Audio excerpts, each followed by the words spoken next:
नमस्कार दोस्तों, बाईजूस आईएएस हिंदी में आप सभी का स्वागत है। आज हम आपके सामने 30 अक्टूबर 2021 के समाचार विश्लेषण प्रस्तुत कर रहे हैं, जिसमें द हिंदू अखबार से संबंधित प्रमुख आलेखों की समीक्षा की जाएगी और उनसे संबंधित मुख्य परीक्षा के जो भी संभावित प्रश्न हो सकते हैं उन पर भी हम उत्तर संरचना के साथ चर्चा करेंगे। आज की अपनी चर्चा को प्रारंभ करने से पहले आज के सत्र के प्रमुख जो विषय हैं उनको हम देख लेते हैं कि किन आलेखों को हमने प्रमुख रूप से यहाँ पर लिया है।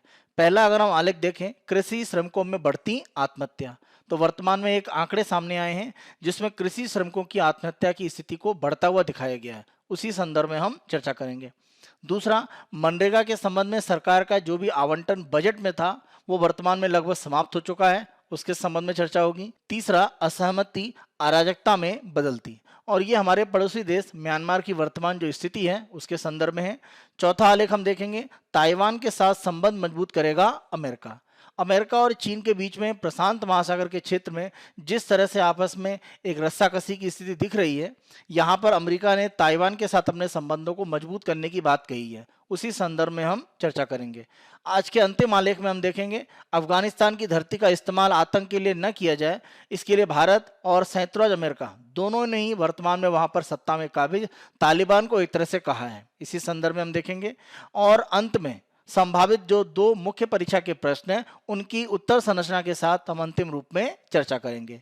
आज की अपनी चर्चा को हम प्रारंभ करते हुए अपने पहले आलेख को देखते हैं। सुसाइड्स अमंग फार्म वर्कर्स रोज 18% इन 2020। आंकड़े ये बता रहे हैं कि 2020 की अगर हम बात करें तो लगभग कृषि श्रमिकों की हम बात करें तो 18% यहाँ पर एक तरह से जो आत्महत्या के मामले हैं उनमें वृद्धि हुई है। इन आंकड़ों को एनसीआरबी की तरफ से जारी किया गया है, राष्ट्रीय अपराध रिकॉर्ड ब्यूरो। आंकड़ों के माध्यम से ये बताने का प्रयास किया गया है कि कोविड काल की स्थिति में कृषि क्षेत्र में 3 जो प्रमुख वर्ग हैं उसमें प्रमुख रूप से जो कृषि श्रमिक हैं वहां पर स्थितियां ज्यादा खराब रही हैं। ऐसी स्थिति जहां पर अपनी खुद की कृषि की जमीन है वहां पर संभावनाएं उतनी खराब नहीं पाई गई हैं। इसी के साथ साथ जो किसी दूसरे की भूमि को पट्टे पर लेकर खेती कर रहे हैं वहां भी स्थितियां उतनी नाजुक नहीं है। लेकिन जिनके पास अपनी कोई भी खेती की जमीन नहीं है और दूसरे के यहाँ वो प्रमुख रूप से खेती कर रहे हैं, ऐसे कृषि के जो श्रमिक हैं वहां पर स्थितियां काफी नाजुक हैं और माना गया है कि इनकी जो आत्महत्या की दर है अगर हम पिछले वर्ष की तुलना में देखें तो वृद्धि हुई है। इसी संदर्भ में हम प्रमुख रूप से चर्चा कर रहे हैं। तो 2020 का ये आंकड़ा ये कहता है कि जब हम कृषि श्रमिक की बात कर रहे हैं तो यहाँ 18% की वृद्धि है अगर हम पिछले वर्ष की तुलना में देखें जो आत्महत्या के मामले हैं।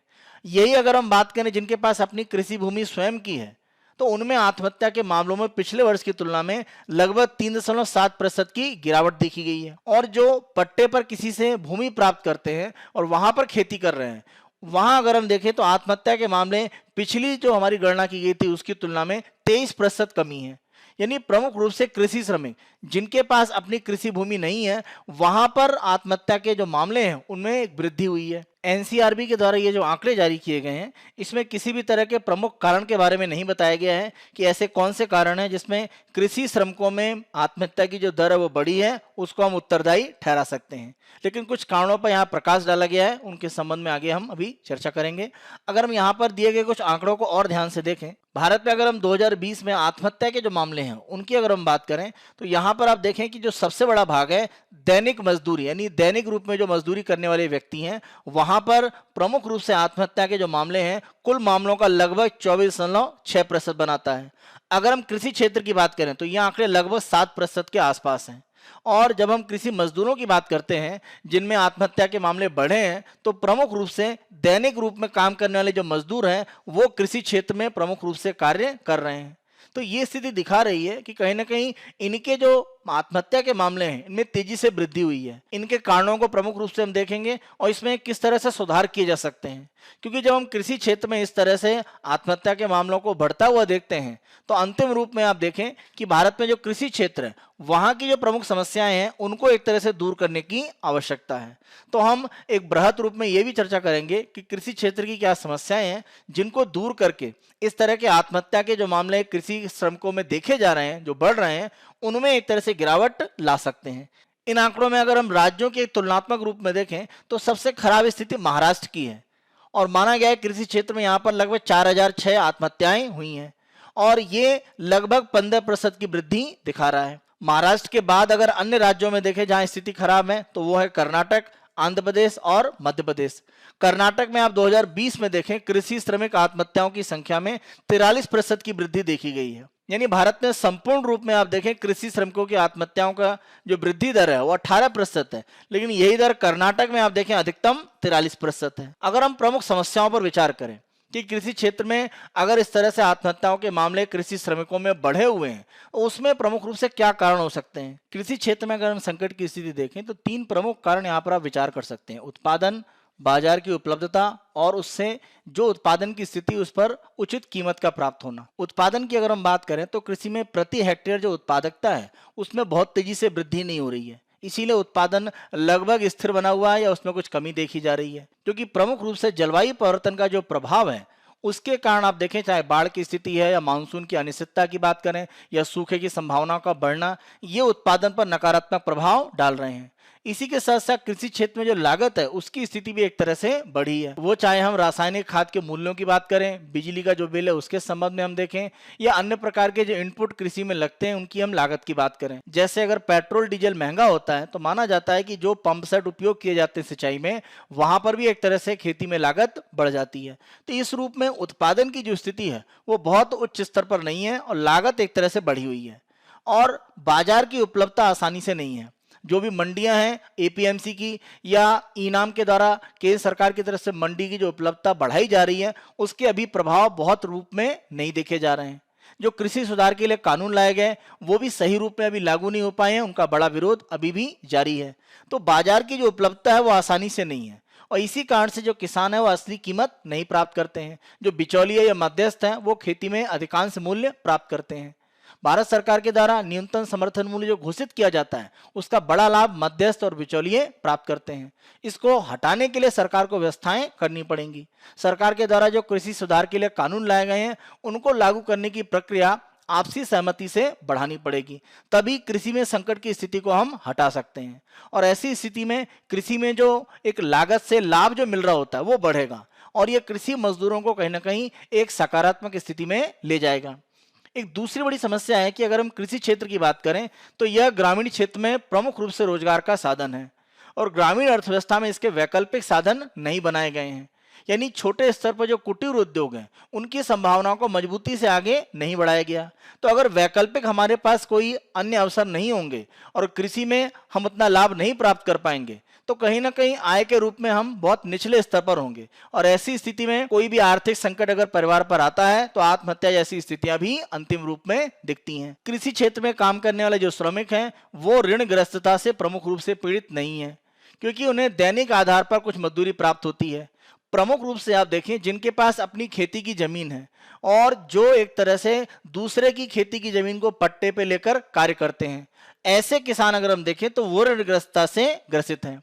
और ऐसी स्थिति में जब वो ऋण से ग्रसित होते हैं, समय पर अपने ऋण भुगतान नहीं कर पा रहे हैं, तो उनके द्वारा जो मजदूरी एक तरह से दी जा सकती है उसमें भी कहीं ना कहीं समस्याएं आती हैं। इसका नकारात्मक प्रभाव सबसे ज्यादा कृषि श्रमिकों पर पड़ता है जो इस तरह की मजदूरी पर अपने जीवन यापन के लिए निर्भर करते हैं। तो ये एक बड़ी समस्या है कि जो ऋणग्रस्तता की स्थिति है कृषि क्षेत्र में उसे हमें एक तरह से ध्यान देने की आवश्यकता है। अंतिम रूप में आप देखें कि इस आर्टिकल में भी ये कहा गया है कि प्रमुख रूप से अगर कृषि मजदूरों की बात करें कि वहां आत्महत्या की स्थिति बढ़ी है तो एक उत्तरदायी कारण के रूप में माना जा रहा है। कोई आधिकारिक रिकॉर्ड में अभी नहीं कहा गया है, लेकिन अगर हम पीएम किसान योजना की बात करें, प्रधानमंत्री किसान सम्मान निधि की, जिसमें वार्षिक रूप में 6,000 रुपए आर्थिक सहायता दी जा रही है, तो जो कृषि श्रमिक हैं जिनके पास अपनी जमीन खेती की नहीं है उनको यह आर्थिक सहायता प्राप्त नहीं हुई। इसी कारण से माना जा रहा है कि उनको महामारी के समय, खास तौर से कोविड काल में, सरकार की यह सहायता ग्रामीण क्षेत्र में एक बड़ी मदद मानी गई, तो ये लाभ उनको नहीं मिल पाया और माना गया कि कोविड काल में वो अपनी आर्थिक स्थिति को सही से नहीं व्यवस्थित कर पाए। कृषि श्रमिकों को ये जो आर्थिक लाभ नहीं प्राप्त हुआ, इसका एक नकारात्मक प्रभाव ये रहा कि जब शहरी क्षेत्र से बड़े पैमाने पर जो श्रमिक है उन्होंने पलायन किया ग्रामीण क्षेत्र में, तो कृषि श्रमिकों की जो संख्या है वो तेजी से बढ़ी। इस कारण से बड़े पैमाने पर जो कृषि श्रमिक हैं वो अपने सामान्य आमदनी भी नहीं प्राप्त कर पाए और ये आर्थिक सहायता जो उनको मिलनी थी वो वैसे ही नहीं मिल रही थी। तो इस कारण से जो दोहरी समस्या थी कृषि क्षेत्र में, इसने कहीं ना कहीं कृषि श्रमिकों को बड़ी समस्या में लाया और इसे कृषि श्रमिकों में आत्महत्या के लिए एक बड़े उत्तरदायी कारण के रूप में भी माना जा रहा है। अगर इस तरह की समस्याएं हैं तो उनको दूर करने के लिए कुछ समाधान भी होंगे। तो प्रमुख रूप से समाधान में अगर हम देखें तो पहला बड़ा समाधान यह है कि संस्थागत ऋण की व्यवस्था की जाए। जब हम संस्थागत ऋण की बात करते हैं तो प्रमुख रूप से चाहे निजी बैंक हो, सरकारी क्षेत्र के बैंक हो, सहकारी बैंक हो या क्षेत्रीय ग्रामीण बैंक, इनके माध्यम से जो ऋण की स्थिति है वो किसानों तक पहुंचनी चाहिए। और किसानों को अगर ऋण आसानी से संस्थागत रूप में मिलता है तो कृषि श्रमिकों को भुगतान की स्थितियां भी सामान्य हो सकती हैं। क्योंकि आप ध्यान रखें कि अगर आप यहां से ऋण न लेकर किसी निजी व्यक्ति से ऋण लेते हैं तो वहां पर ब्याज की दरें काफी ज्यादा होती हैं और आप अपनी जमीन एक तरह से गिरवी रखते हैं। तो सामान्यतः अगर हम भुगतान ऋण का नहीं कर पाते हैं तो जमीन का नियंत्रण जो साहूकार है उसके पास चला जाता है और यह आत्महत्या के बड़े कारणों में कृषि क्षेत्र में माना गया है। तो संस्थागत ऋण की स्थिति सरकार को वित्तीय समावेशन को और बढ़ाकर मजबूत करनी पड़ेगी। बाजार की उपलब्धता, इसके लिए भारत सरकार के द्वारा जो प्रमुख रूप से कृषि कानून लाए गए हैं सुधार के रूप में, उसमें अगर हम देखें तो ई नाम का जो पोर्टल है यानी इलेक्ट्रॉनिक नेशनल एग्रीकल्चर मार्केट, राष्ट्रीय कृषि बाजार जो इलेक्ट्रॉनिक रूप में है, इसको और मजबूत करना होगा। राज्यों में जो एपीएमसी मंडियों में सुधार की स्थितियां बढ़ानी पड़ेंगी और निजी मंडियों को लेकर जो व्यवस्था नए सुधारों के माध्यम से लाई गई है उसको और ज्यादा आगे बढ़ाना पड़ेगा। इसी स्थिति में किसानों को बाजार उपलब्ध हो पाएगा और उनको अपनी फसल के उचित मूल्य मिल पाएंगे। अगले अगर हम सुधार के रूप में देखें तो भूमि का मौद्रीकरण। ग्रामीण अर्थव्यवस्था में आप देखें कि भूमि एक प्रमुख परिसंपत्ति के रूप में, एसेट के रूप में है, लेकिन उसका मौद्रीकरण आसानी से नहीं हो पाता क्योंकि जो भी कृषि भूमि है या जो भी ग्रामीण क्षेत्र में भूमि का भाग है उसके संबंध में अंतिम रूप में जो टाइटल यानी किसके पास भूमि का मालिकाना हक है, इसके संबंध में कोई भी रिकॉर्ड उपलब्ध नहीं है और किसी भी कृषि भूमि को लेकर काफी विवाद रहता है और कई जगह कोर्ट में इसमें केस चलते हैं। भारत में जितने कोर्ट में केस हैं उनमें भूमि संबंधी विवाद एक बड़ी संख्या में माने जाते हैं। तो भारत सरकार की तरफ से ग्रामीण क्षेत्र में भूमि के संबंध में एक अंतिम टाइटल जो अधिकार है वो देने के लिए प्रधानमंत्री स्वामित्व योजना संचालित की जा रही है। इस योजना के माध्यम से ग्रामीण क्षेत्र में अंतिम रूप में जब किसी के पास किसी भूमि के अधिकार के संबंध में सरकार के द्वारा कोई सर्टिफिकेट दे दिया जाएगा तो वो आसानी से उसका आर्थिक उपयोग कर सकता है, ऋण प्राप्त कर सकता है या किसी औद्योगिक गतिविधि के लिए उसको एक तरह से उपलब्ध करा सकता है। तो माना जा रहा है कि इस तरह की जो प्रधानमंत्री स्वामित्व योजना है ये ग्रामीण क्षेत्र में भूमि के मौद्रीकरण को बढ़ावा देगी, इससे आर्थिक क्रियाएं बढ़ेंगी और कृषि क्षेत्र में काम करने वाले जो श्रमिक हैं उनको विकल्प एक तरह से उपलब्ध हो पाएंगे नए रोजगार के और वैकल्पिक व्यवस्था उनको एक आर्थिक सुरक्षा प्रदान करेगी। तो ये भी एक प्रमुख सुधार है जो सरकार को और तेजी से करने की आवश्यकता है। ग्रामीण अर्थव्यवस्था में भूमि सुधार की भी आवश्यकता है, यानी जिन व्यक्तियों के पास कृषि की भूमि नहीं है और जो अन्य लोगों के खेतों में श्रमिक के रूप में कार्य कर रहे हैं उनको भूमि के मालिकाना हक देने की आवश्यकता है। तो इसके संबंध में जो प्रमुख भूमि सुधार है वो भारत में करने की आवश्यकता है क्योंकि भारत में बड़ी संख्या में जो खेती करने वाले व्यक्ति हैं उनके पास खेती का मालिकाना हक नहीं है। तो इस संबंध में अगर सुधार होंगे तो ये कृषि श्रमिकों की जो समस्या है उसको कुछ हद तक सुधारेगा क्योंकि उनके पास भी कृषि भूमि के मालिकाना हक होंगे।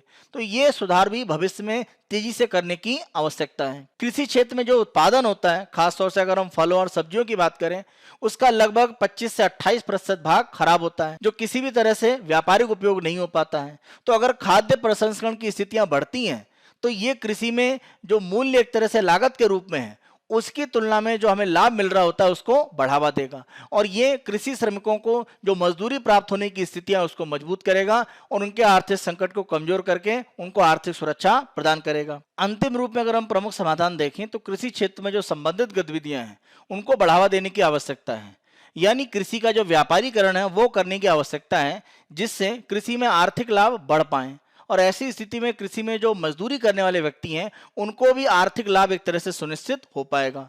इसके लिए पशुपालन की स्थिति की बात करें, मछली पालन, मधुमक्खी पालन या रेशम कीट पालन, इस तरह के जो कृषि से संबंधित एक तरह से व्यवसाय हैं उनको ग्रामीण क्षेत्र में और ज्यादा बढ़ावा देने की आवश्यकता है। ऐसी स्थिति में ही कृषि क्षेत्र में और ग्रामीण अर्थव्यवस्था में जो प्रमुख रूप से कृषि श्रमिक के रूप में कार्य कर रहे हैं व्यक्ति, उनको आर्थिक सुरक्षा देकर आत्महत्या जैसे जो एक खतरनाक कदम है उससे उठाने से उनको रोका जा सकता है। हम अपने अगले आर्टिकल पर आते हैं और ये भी प्रमुख रूप से अगर हम देखें तो इसका प्रभाव भी ग्रामीण अर्थव्यवस्था से ही जुड़ा हुआ है। अगर हम वर्तमान में देखें तो ग्रामीण अर्थव्यवस्था में प्रमुख रूप से एक योजना काम करती है मनरेगा, महात्मा गांधी राष्ट्रीय ग्रामीण रोजगार गारंटी एक्ट, मनरेगा एक्ट 2005। अगर हम इस कानून की बात करें तो इसके माध्यम से ग्रामीण क्षेत्र में मांग करने पर 100 दिन के रोजगार की उपलब्धता को सुनिश्चित किया गया है। आप ध्यान रखें, यह योजना न होकर एक कानूनी रूप में प्रक्रिया है जिसके माध्यम से 100 दिन के रोजगार की गारंटी दी गई है। इस योजना के संबंध में आप देखें कि खासतौर से कोविड काल में इसका प्रभाव बहुत सकारात्मक अनुभव किया गया, क्योंकि बड़ी संख्या में जो शहरी क्षेत्र के श्रमिक हैं वो ग्रामीण अर्थव्यवस्था में पहुंचे और मनरेगा के माध्यम से बड़े पैमाने पर रोजगार की जो स्थितियां हैं उनको एक तरह से बनाए रखा गया ग्रामीण अर्थव्यवस्था में। और कोविड काल में अगर हम देखें तो कृषि क्षेत्र अकेला भाग था जहां पर सकारात्मक वृद्धि दर अर्थव्यवस्था में देखी गई। अन्य जो भी क्षेत्र हो, चाहे सेवा क्षेत्र की बात करें या उद्योग क्षेत्र की बात करें, विनिर्माण की बात करें, सब जगह नकारात्मक जीडीपी की वृद्धि दर देखी गई। केवल कृषि क्षेत्र में सकारात्मक वृद्धि दर देखी गई। मनरेगा को ग्रामीण अर्थव्यवस्था में मजबूती प्रदान करने के लिए एक बड़ा आधार माना गया, खासतौर से महामारी के समय में। वर्तमान आंकड़े ये दिखा रहे हैं कि सरकार ने जो बजट में आवंटन किया था वो समाप्त हो चुका है। आप देखें तो वर्तमान वित्तीय वर्ष में अभी अक्टूबर माह एक तरह से समाप्ति की ओर जा रहा है, यानी आने वाले 5 माह की स्थिति अभी भी बची हुई है। और उसके पहले ही मनरेगा का जो कोष है जो बजट में आवंटित किया गया था फरवरी 2021 के बजट में, वो समाप्त हो चुका है। तो ये स्थिति दिखा रही है कि मनरेगा के संबंध में सरकार को कुछ सुधार करने की आवश्यकता है और मनरेगा के लाभ कोविड काल में जो देखे गए उसके आधार पर मनरेगा को और ज्यादा धन आवंटन और इसमें कुछ सुधार की भविष्य में आवश्यकताएं महसूस की जा रही हैं। इसी संबंध में आर्टिकल में प्रमुख रूप से चर्चा की गई है। मनरेगा ग्रामीण क्षेत्र में रोजगार उपलब्ध कराने की सरकार की एक फ्लैगशिप या प्रमुख योजना है और वित्तीय वर्ष के लगभग आधे भाग में आते ही इसमें आप देखें तो जो धन आवंटन दिया गया था वो समाप्त हो गया है। मनरेगा योजना के लिए अगर हम अनुपूरक बजटीय आवंटन की बात करें, अनुपूरक मतलब कि अगर बजट में आवंटन किया गया है और वो समाप्त हो गया है तो उसके आगे आवंटन किया जा सकता है संसद की अनुमति के बाद। इसको अनुपूरक बजटीय आवंटन कहा जाता है, लेकिन ये तभी हो पाएगा जब संसद का जो सत्र है वो आने वाले 1 माह के अंदर शुरू होगा। यानी आने वाले 1 माह के अंदर अंदर ये जो आवंटन धन का है वो नए रूप में मनरेगा योजना को नहीं प्राप्त होगा और ये एक बड़ी समस्या यहाँ पर मानी जा रही है। वर्तमान में अगर हम मनरेगा योजना की आर्थिक स्थिति को देखें तो आंकड़े दिखा रहे हैं कि इसमें 8,686 करोड़ रुपए नकारात्मक रूप में शुद्ध संतुलन दिखाई पड़ रहा है। यानी जितना आवंटन दिया गया था उससे ज्यादा लगभग 8,000 करोड़ रुपए का व्यय हो चुका है। यानी ये अतिरिक्त व्यय किया गया जितना आवंटन सरकार ने बजट में 2021-22 के लिए बनाया था। मनरेगा में वर्तमान में जो धन संतुलन है वो ऋणात्मक दिखाई पड़ रहा है, यानी कि मनरेगा में काम करने वाले श्रमिकों को जो भुगतान दिया जाता है, इसी के साथ साथ जो भी मनरेगा के कार्य में सामग्री की लागत आती है उसके भुगतान में देरी होगी। और माना यह जा रहा है कि राज्यों से यह कहा गया है कि उनके पास अगर अपने स्वयं के धन के कुछ आवंटित भाग हैं तो वो उपयोग कर सकते हैं। अभी सरकार की तरफ से सीधे कोई आर्थिक सहायता दी जाएगी इसके संबंध में कोई घोषणा नहीं है और ये राज्यों के लिए चिंता का विषय है, क्योंकि कोविड काल में आप देखें कि चाहे केंद्र सरकार की बात करें या राज्यों की बात करें, जब हम बात करते हैं राजस्व तो वहां पर दोनों की स्थितियां काफी कमजोर रही हैं। तो राज्यों के पास इतने अतिरिक्त राजस्व नहीं है कि वो मनरेगा योजना में अतिरिक्त रूप में व्यय कर पाए। तो ये स्थिति मनरेगा को लगभग स्थिर अवस्था में ला सकती है। मनरेगा योजना के लिए माना जाता है कि ये मांग आधारित एक तरह से योजना है, यानी इसमें जब हम 100 दिन के काम की एक तरह से मांग करते हैं तब आपको एक तरह से कार्य आवंटित किया जाता है और ग्रामीण अर्थव्यवस्था में परिवारों को 100 दिन की एक तरह से गारंटी यहाँ पर काम की दी जाती है अगर वो मांग करते हैं। लॉकडाउन के समय आप देखें कोविड-19 में सरकार की तरफ से लगभग 1.11 लाख करोड़ का आवंटन इसको दिया गया और ये किसी भी समय में मनरेगा को दिया गया सबसे बड़ा आवंटन है और इसके माध्यम से माना गया कि लगभग 11 करोड़ श्रमिकों को महत्वपूर्ण रूप से जो कार्य है वो मनरेगा में प्रदान किया गया और ये आंकड़ा काफी बड़ा था। ग्रामीण अर्थव्यवस्था में आर्थिक सुरक्षा प्रदान करने के लिए इसने एक महत्वपूर्ण कार्य किया। 2021-22 के वित्तीय वर्ष के लिए आवंटन 73,000 करोड़ रुपए का किया गया था, जो वर्तमान में एक तरह से समाप्त हो चुका है। तो माना यह जा सकता है कि जो कोविड काल में आवंटन था लगभग उतनी ही आवश्यकता अभी भी है। तो ग्रामीण अर्थव्यवस्था में महामारी के समय जो लाभ मनरेगा ने एक तरह से दिया था वो अभी भी आवश्यकता है, ये वर्तमान जो आंकड़े हैं वो दिखा रहे हैं। क्योंकि अगर समय से पहले आवंटित जो धनराशि अगर वो समाप्त हुई है, इसका अर्थ है कि ग्रामीण अर्थव्यवस्था में जो मांग है मनरेगा की वो अभी भी लगभग उतनी ही बनी हुई है। तो सरकार को एक तरह से इस पर ध्यान देने की आवश्यकता है। मनरेगा का आवंटन अगर हम 2021-22 के वित्तीय वर्ष के लिए देखें तो पिछले वर्ष का जो 1.11 लाख करोड़ था उसमें ये काफी कम किया गया। तो यहाँ पर सरकार से सवाल पूछा गया कि ये आवंटन कम क्यों किया गया। तो सरकार का मानना था कि लॉकडाउन की स्थितियां एक तरह से भारत में समाप्त हुई हैं कोविड काल के बाद और ऐसी स्थिति में सरकार को लगता है कि आवंटन घटाने की आवश्यकता थी, क्योंकि सामान्य स्थिति ग्रामीण अर्थव्यवस्थाओं में बन रही थी। इसके विपरीत अगर हम देखें तो 1 फरवरी 2021 को जो बजट लाया गया था, उसके बाद जो सेकंड वेव हमारे यहाँ कोविड की आई थी, उसके कारण भी ग्रामीण अर्थव्यवस्था को काफी नुकसान हुआ और इसी कारण से मनरेगा पर जो निर्भरता है वो तेजी से बढ़ी। ये एक बड़ा कारण यहाँ पर माना जा रहा है। यानी अप्रैल, मई, जून या उसके बाद की जो स्थितियां हैं वहां पर मनरेगा पर निर्भरता बढ़ी है और इसी कारण से आवंटन बड़े पैमाने पर राज्यों ने मनरेगा पर व्यय किया। आप ध्यान रखें कि सरकार ने जब यह आवंटन घटाया था तो सरकार ने कहा था कि अगर पैसा खत्म होता है या कम होता है तो अनुपूरक बजटीय आवंटन उपलब्ध होगा। अगर हम 29 अक्टूबर तक का आंकड़ा देखें तो सरकार ये कह रही है कि लगभग 79,810 करोड़ रुपीस ये एक तरह से व्यय और भुगतान की स्थिति में अंतिम रूप में हो चुके हैं। अगर हम वर्तमान में मनरेगा के फंड की बात करें तो प्रमुख रूप से अगर आप इस मैप को देखें तो काले रंग में एक तरह से जो राज्य है वहां पर जितना भी एक तरह से धन का आवंटन है उससे ज्यादा व्यय किया गया है। जैसे अगर हिमाचल प्रदेश में आप देखें तो 135.2, इसी के साथ साथ आंध्र प्रदेश में 137, तमिलनाडु में 139.3। प्रमुख राज्यों में अगर हम देखें तो आंध्र प्रदेश, तमिलनाडु और पश्चिम बंगाल की स्थिति खराब है, क्योंकि यहाँ पर जो संतुलन है जो कोष मनरेगा का है वो नकारात्मक संतुलन दिखा रहा है। इन तीनों के अलावा देखें तो 18 अन्य राज्य हैं जहां पर नकारात्मक शुद्ध संतुलन मनरेगा में दिख रहा है, यानी अब व्यय करने के लिए उनके पास अतिरिक्त रूप में धन नहीं है। यहाँ पर सरकार का यह कहना है कि जो लोगों को मनरेगा में काम आवंटित किया जाता है उसमें कोई कमी नहीं आएगी, वो काम वैसे ही आवंटित किया जाता रहेगा, लेकिन धन उपलब्ध नहीं होने के कारण जो भुगतान है वो आगे किया जाएगा। तो ग्रामीण अर्थव्यवस्था में आप देखें कि जो लोग अपने जीवन यापन के लिए अभी वर्तमान रूप में इस पर निर्भर हैं, अगर उनको भुगतान समय पर नहीं मिलेगा तो ये ग्रामीण अर्थव्यवस्था को और ज्यादा आर्थिक संकट में डाल सकता है। केंद्र सरकार का कहना है कि राज्यों के द्वारा जो भी अस्थायी फंड उनके पास उपलब्ध है उसका उपयोग वो मनरेगा के लिए कर सकते हैं।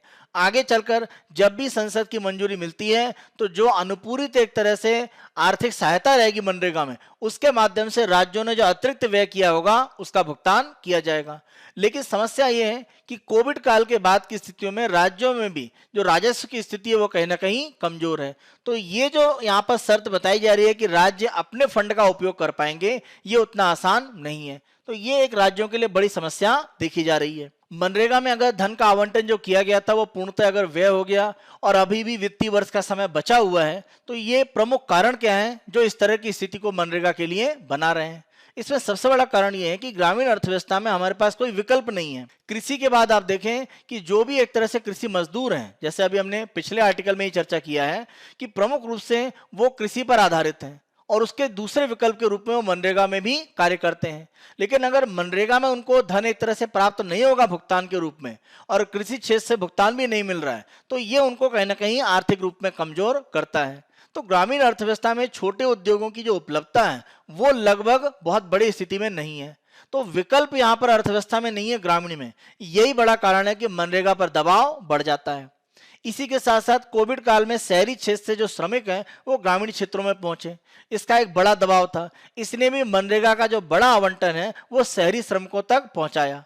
तो ये कारण भी माना जा रहा है कि आवंटन तेजी से व्यय किया गया, खासतौर से कोविड-19 की जो दूसरी लहर थी उसके बाद का प्रभाव। राज्यों में अगर हम देखें तो हमने जैसे देखा ये योजना मांग आधारित है, यानी इसके लिए मांग जब एक तरह से श्रमिकों के द्वारा की जाती है तब रोजगार उपलब्ध कराए जाते हैं। यहां पर सरकार ये कह रही है कि राज्यों ने इसे मांग के स्थान पर आपूर्ति रूपी योजना में बदल दिया है, यानी अन्य प्रकार के रोजगार के विकल्पों को वो नहीं तलाश रहे हैं, केवल मनरेगा पर ही प्रमुख रूप से आश्रित हैं। रोजगार के साधन के रूप में केवल मनरेगा को ही आगे बढ़ाया जा रहा है।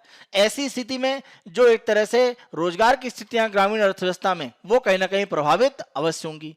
और ये भी एक तरह से आरोप केंद्र सरकार की तरफ से लगाए गए हैं, अभी इसका कोई वैधानिक रूप में या तथ्य के रूप में सामने कोई प्रमाण नहीं है, लेकिन केंद्र सरकार का यह कहना है कि राज्यों में कृत्रिम रूप से इसकी मांग को बढ़ाया गया है। अगर हम समाधान की स्थिति देखें तो सबसे पहला और प्रमुख समाधान यह है कि जो भी कोष एक तरह से उपलब्ध है उसको बढ़ावा देने की आवश्यकता है। खासतौर से कोविड काल में जो 1 लाख करोड़ से ऊपर का दिया गया था आवंटन, उस स्थिति में सरकार को दोबारा जाने की आवश्यकता है जब तक ग्रामीण अर्थव्यवस्था पुनः पटरी पर नहीं आ जाती। इसी के साथ साथ ग्रामीण अर्थव्यवस्था में मनरेगा के माध्यम से जो रोजगार उपलब्ध हो रहे हैं उनको एक तरह से प्रमुख रूप से वहां पर रोजगार का आधार मानना पड़ेगा।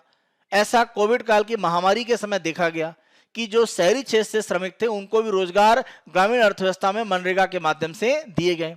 तो यहाँ पर आवंटन बढ़ाने के साथ इस योजना का जो एक कार्य करने का जो क्षेत्र है उसको और विस्तारित करने की आवश्यकता है। एक तीसरा समाधान ये है कि जो भी एक तरह से यहाँ पर धन की कमी महसूस की जा रही है उसकी भरपाई करने के लिए राज्यों को वैकल्पिक धन प्राप्त करने के लिए साधन देने की आवश्यकता है, जैसे बाजार से उधार प्राप्त करना। एक अंतिम रूप में अगर हम देखें तो प्रमुख रूप से कृषि क्षेत्र की अगर हम बात करें, अगर वहां पर जो स्थितियां उसको अनुकूल किया जाए तो मनरेगा पर जो कृषि श्रमिक जाते हैं उनकी स्थितियां थोड़ी सी कम होंगी।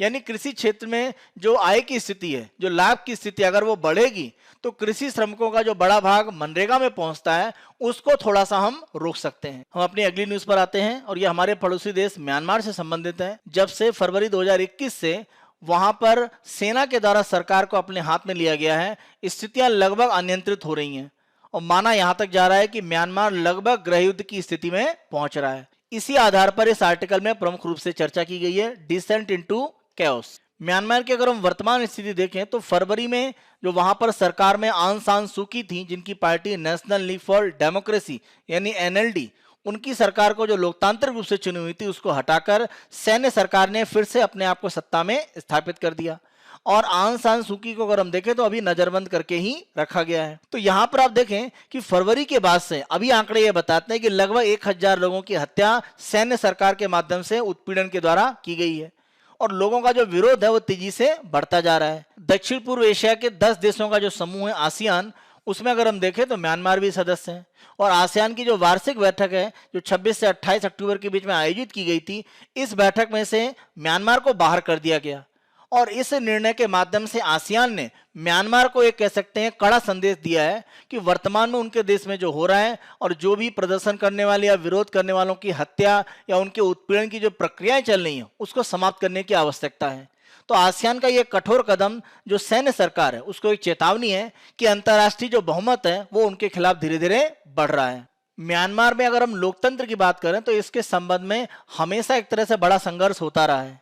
प्रमुख रूप से आप देखें 2015 में बड़ा परिवर्तन हुआ जब 5 साल के लिए अर्ध लोकतांत्रिक सरकार आंग सान सूकी के नेतृत्व में बनी। आप ध्यान रखें 2015 के पहले आंग सान सूकी के सत्ता में आने से पहले भी म्यांमार में सत्ता का एक तरह से विरोध होता था जो सैन्य सरकार वहां चलाती थी, लेकिन वर्तमान में जो विरोध है वो पीछे के किए गए विरोधों की तुलना में बिल्कुल अलग है। इसका बड़ा कारण यह है कि वर्तमान में जो लोकतांत्रिक मूल्यों को बढ़ावा देने के लिए उत्तरदायी प्रमुख रूप से दल है जिसकी नेता है आंग सान सूकी, नेशनल लीग फॉर डेमोक्रेसी या एनएलडी, उन्होंने अपना जो कार्य करने का तरीका वो बिल्कुल बदल दिया है।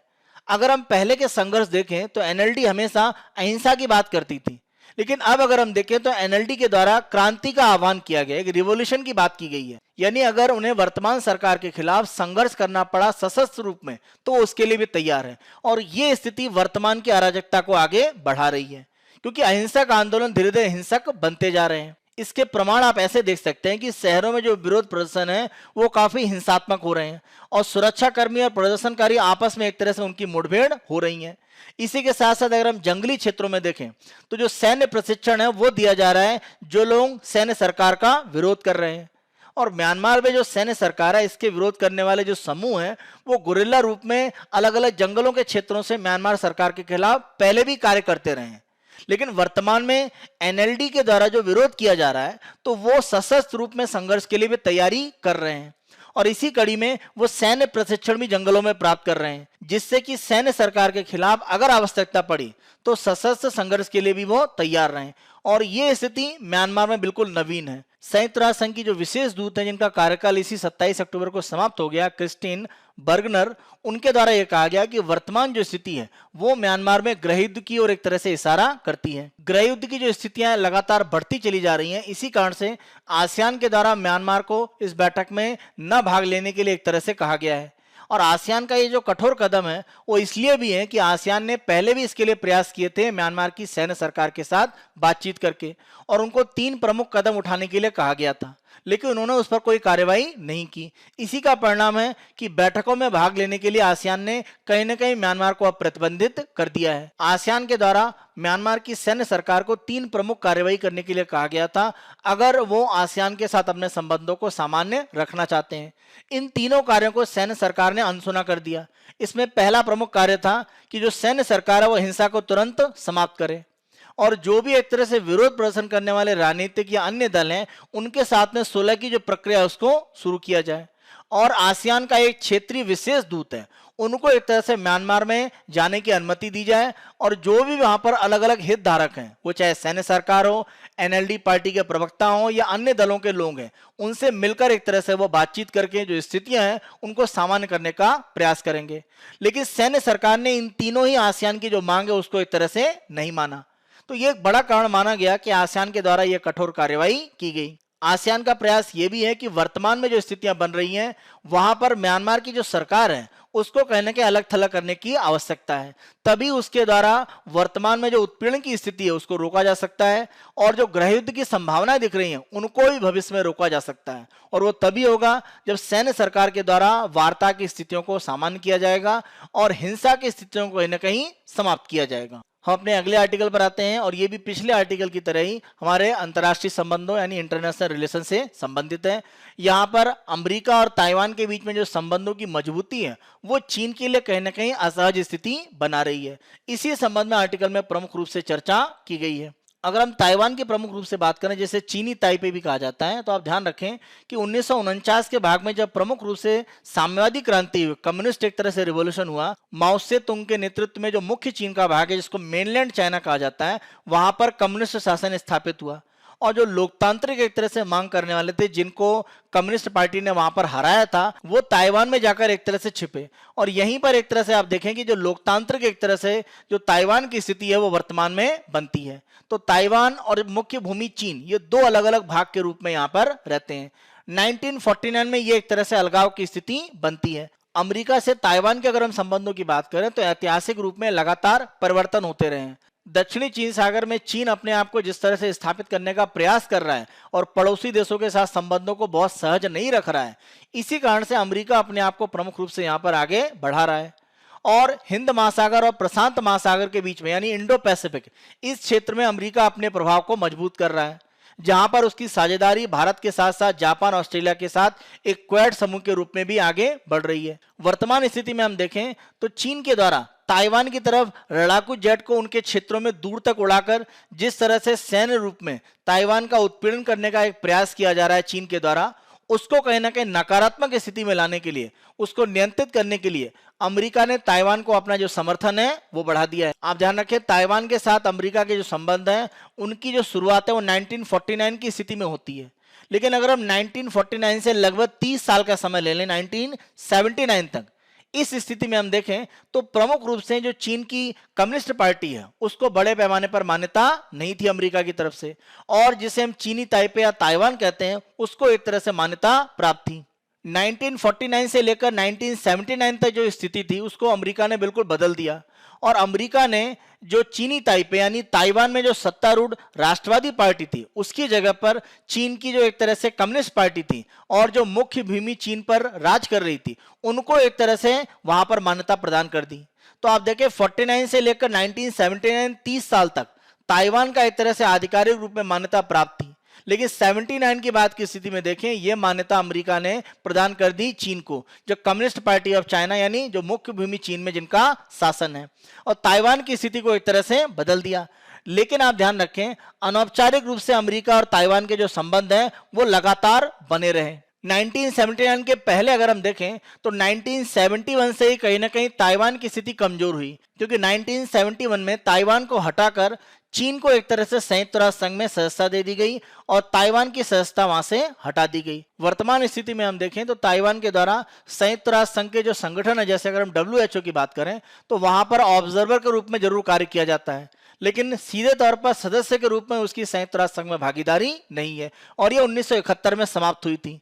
तो 71 के बाद की स्थिति अगर हम देखें तो वहां पर कहीं ना कहीं चीन का प्रभाव एक तरह से बढ़ा और ताइवान की स्थिति कमजोर होती चली गई। इसका बड़ा कारण क्या है? इसका बड़ा कारण अगर हम देखें तो इसका सबसे बड़ा कारण सोवियत संघ और साथ साथ अगर हम देखें यूएसए, इनके बीच के जो संबंध हैं, उनके बीच में जो तनाव था वो, क्योंकि ये वो समय है जब यूएसए और यूएसएसआर यानी सोवियत संघ भी जिसको हम बोलते हैं, उनके बीच में एक दूसरे को कमजोर करने की जो प्रक्रिया लगातार चलती रही। तो सोवियत संघ को कमजोर करने के लिए अमेरिका को एक तरह से लगा कि अगर वो एशिया में चीन के साथ अपना सहयोग बढ़ाता है या चीन को मान्यता प्रदान करता है तो यह सोवियत संघ को कहीं ना कहीं कमजोर करेगा। तो 1979 में कम्युनिस्ट पार्टी जो चीन में शासन कर रही थी मुख्य भूमि में, उसको मान्यता देने का प्रमुख उद्देश्य यही था, सोवियत संघ की स्थिति को कमजोर करना, और यह बड़े कारण के रूप में माना जाता है। अमेरिका के द्वारा ताइवान के साथ जो अनौपचारिक संबंध मजबूत किए जा रहे थे, उसमें एक प्रमुख आधार निभाया एक संस्था है, अमेरिकन इंस्टीट्यूट इन ताइवान। तो ये जो अमेरिकन इंस्टीट्यूट ताइवान में एक तरह से कार्य करता है, इसे अनौपचारिक रूप से अमेरिका का एक तरह से दूतावास ही मान लिया जाता है ताइवान में। आप ध्यान रखें, अमेरिका ताइवान के संबंधों का जो प्रमुख आधार है वो अमेरिकी राष्ट्रपति जिम कार्टर जो उस समय कार्य कर रहे थे, उनके द्वारा एक तरह से हस्ताक्षर किए गए कानून के माध्यम से स्थापित होता है, जिसे ताइवान संबंध अधिनियम 1979 के नाम से भी जाना जाता है। इसमें दो प्रमुख आधार रखे गए थे इस कानून के माध्यम से। पहला, ताइवान के साथ अनौपचारिक संबंधों को मजबूत किया जाएगा, और इसमें जो अमेरिका का एक तरह से आधिकारिक रूप में दूतावास तो नहीं है, लेकिन लगभग दूतावास की तरह वो कार्य करता है ताइवान में। अमेरिकन इंस्टीट्यूट जो एक तरह से ताइवान में कार्य करने वाली संस्था है, उसके माध्यम से प्रमुख रूप से अनौपचारिक संबंधों को मजबूत किया जाएगा।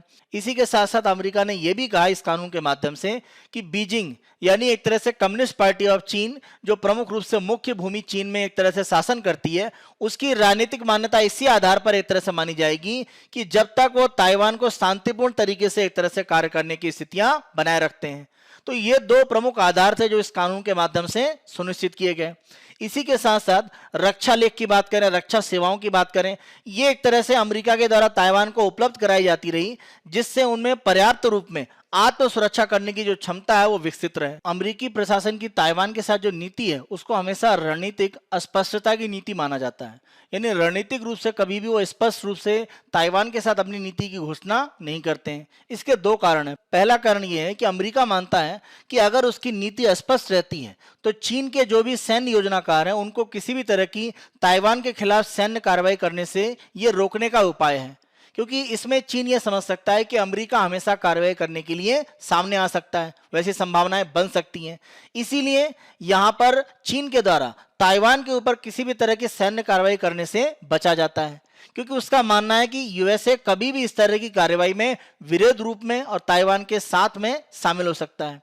आप ध्यान रखें कि अगर हम ताइवान जल डमरू मध्य की बात करें, यानी एक तरह से अगर हम ताइवान स्ट्रेट की बात करें, तो यहां पर संतुलन जरूर वर्तमान में चीन के पक्ष में है, लेकिन उसके बाद भी ताइवान को सफलतापूर्वक चीन अपने भाग में मिला पाएगा, इसको लेकर हमेशा एक असमंजस की स्थिति रहती है। कारण अमेरिका की नीति ताइवान को लेकर स्पष्ट नहीं है, इसी कारण से चीन अपनी कार्रवाई करने से हमेशा बचता रहा है।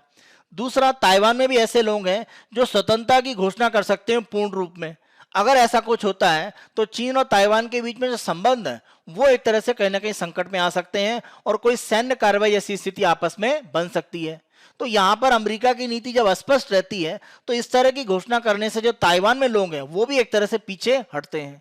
तो दोनों ही संभावनाएं ताइवान और चीन को एक तरह से नियंत्रित करती हैं। वर्तमान स्थितियों में अगर हम हिंद महासागर और प्रशांत महासागर की बात करें तो दोनों में ही इंडो पैसिफिक में अमेरिका अपना प्रभाव बढ़ा रहा है, और इसके लिए अगर हम देखें तो भारत के साथ उसकी नीति चली रही है क्वाड में, जहां पर जापान और ऑस्ट्रेलिया भी है।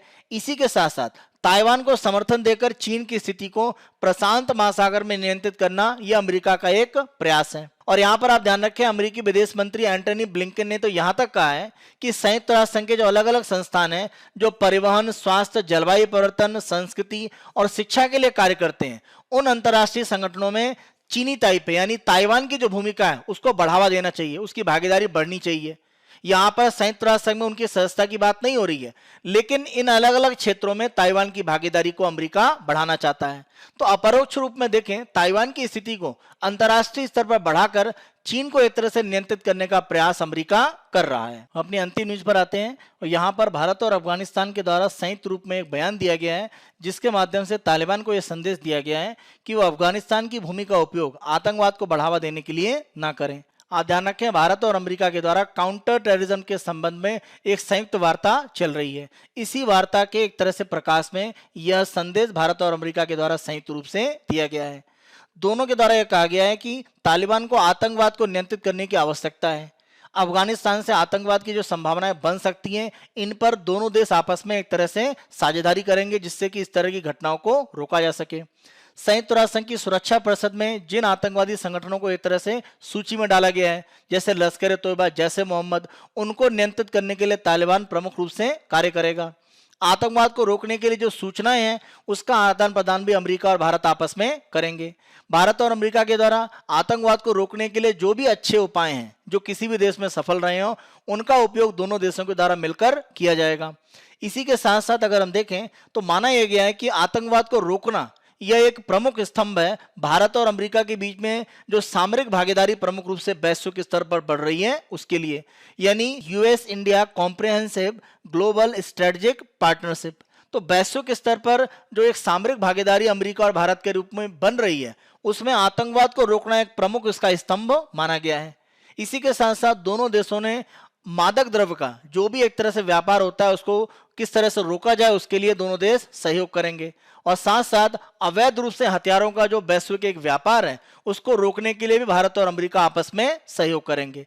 यह प्रमुख घोषणाएं हैं जो भारत और अमेरिका के द्वारा की गई हैं, जिसका उद्देश्य है कि काउंटर टेररिज्म, आतंकवाद रोधी जो भी उपाय हैं, उनको लेकर जो बैठक चल रही है, उसके ये प्रमुख परिणाम एक तरह से सामने आए हैं। आज की चर्चा पर आधारित हमारे मुख्य परीक्षा के प्रश्न हम देखते हैं और उनकी उत्तर संरचना को भी देखते हैं। पहला प्रश्न, भारत में कृषि क्षेत्र की समस्याओं का समाधान इसमें होने वाली आत्महत्या की स्थिति को समाप्त कर सकता है।